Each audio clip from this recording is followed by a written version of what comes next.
Hello guys, welcome back to our channel. And ipapakita ko po sa inyo ang ating pong bunga ng melon. Ito na po sila oh. Ayan.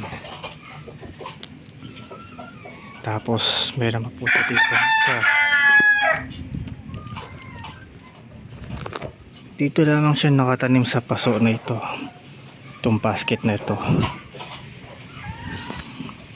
At ito na siya oh. Ayan. Meron mga pala tayong bagong alaga. Kakahuli ko lang sa kanya kagabi. Ito siya oh. Pinapaarapan ko siya ngayon. Sakto, mainit din tong yero.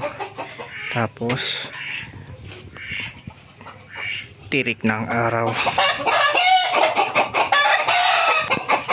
Ayan, nagagalit yung mga manok natin kasi itong mga daga na to kinain yung mga sisiw ng alaga ko.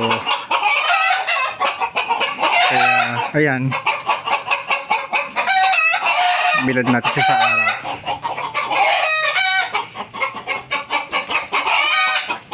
Ito yung mga manok natin oh. Galing sa palengke itong mga tapas ng gulay pagkain nila.